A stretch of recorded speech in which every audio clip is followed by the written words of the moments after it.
कविता, एक गरीब लेकिन मेहनती आत्मसम्मानी लड़की।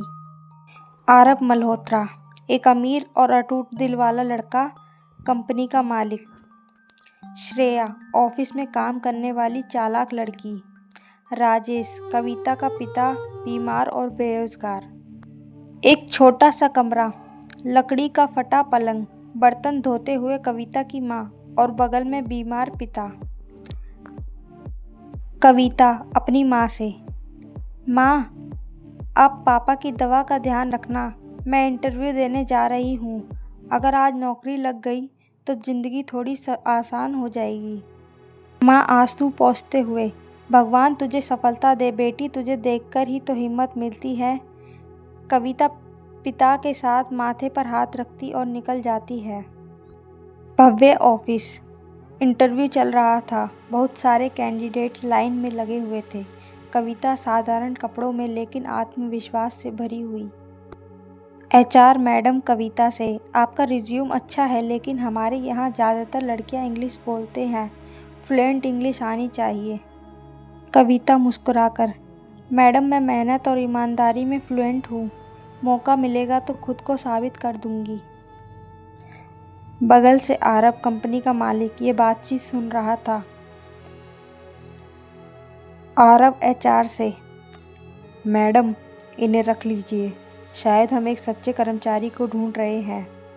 कविता चौंकती हुई लेकिन मुस्कुरा देती है। ऑफिस में पहला दिन, कविता काम में डूबी हुई फाइल संभाल रही थी, कॉफ़ी बना रही थी, छोटे छोटे काम सारे वो कर रही थी।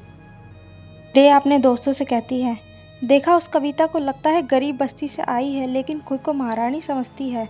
दोस्त, मालिक से भी ज़्यादा बातें करने लगी है, कुछ तो चल रहा है इन दोनों के बीच। कविता ये बातें सुनती है लेकिन अनसुनी कर देती है। आरव कई बार कविता की सादगी और मेहनत और ईमानदारी से प्रभावित होकर धीरे धीरे उसके लिए कुछ महसूस करने लगता है। आरव कविता से, ऑफिस के कैफेटेरिया में, तुम्हें देखकर लगता है कि आज भी दुनिया में सच्चे लोग हैं, क्या कभी चाय की दुकान पर चलोगी मेरे साथ? कविता मुस्कुराते हुए, सर आप मजाक कर रहे हो क्या? आरव, नहीं, इस बार आरव बोल रहा है, मालिक नहीं। दोनों की मुस्कानें आपस में मिल जाती हैं। श्रेया, जो खुद आरव को पसंद करती है, वह उन दोनों की अफवाहें फैलाने लग जाती है।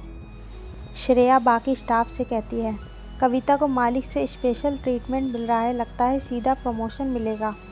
जल्द ही ये बात पूरे ऑफिस में फैल जाती है। सभी कर्मचारियों के सामने श्रेया एक मीटिंग में कविता पर इल्ज़ाम लगाती है, सर आपने ऑफिस को घर बना दिया है क्या? अब प्रमोशन दिल से मिलेगा या योग्यता से? मैंने कभी कोई हक नहीं मांगा, सिर्फ मेहनत की है। अगर मेरे चरित्र पर सवाल उठता है तो मैं ये नौकरी छोड़ने के लिए तैयार हूँ। पूरे ऑफिस में सन्नाटा छा गया। आरव उठकर आता है और पूरी सच्चाई सबके सामने रखता है। आरव, जिसे तुम नीचा दिखा रहे हो वो इस कंपनी की सबसे ईमानदार कर्मचारी है, और हाँ मैं उससे प्यार करता हूँ, लेकिन इससे उसके काम की इज्जत कम नहीं होती है। सभी एकदम शांत हो जाते हैं। कविता की आंखों में आंसू आ जाते हैं। कविता रोती रोती कहती है, सर अब बहुत हो गया, अब मैं इस ऑफिस में नहीं रह सकती। कविता आरव को चिट्ठी देकर ऑफिस छोड़ देती है। चिट्ठी में लिखा होता है, आरव मैं तुमसे बहुत कुछ कहना चाहती थी, लेकिन तुम्हारी इज्जत और तुम्हारे परिवार की मर्यादा मुझे तुम्हारे करीब नहीं आने देती।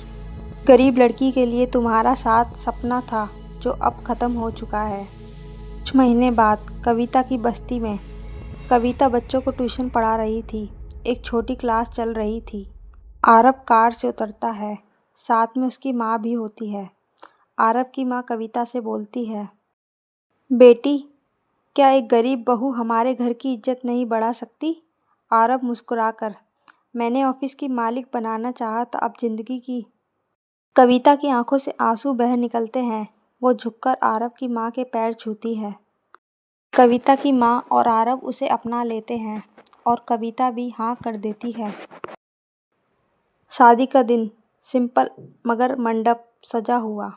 कविता सजी हुई लेकिन वही सादगी। ऑफिस के सभी लोग, श्रेया भी शामिल थी। शर्मिंदा होकर वह कविता को गले लगा रही थी। कविता से उसने माफ़ी मांगी। कविता ने सबको माफ़ कर दिया। श्रेया कविता के गले लगी हुई थी। वहीं आरव बैठा हुआ मंडप में आवाज़ देता है कविता को, अभी कितना समय लगेगा? वो कहती है, अब मैं तैयार हूँ। तब वो बैठ जाती है। दोनों के फेरे कंप्लीट हो जाते हैं। उसके बाद शादी की सभी रस्में होने के बाद कहानी वहीं ख़त्म हो जाती है। प्यार ना ऊंच नीच देखता है, ना अमीरी गरीबी, बस सच्चाई, त्याग और भरोसे की ज़रूरत होती है। कविता और आरव की कहानी हर उस दिल को जवाब है जो सोचता है क्या अमीर और क्या गरीब।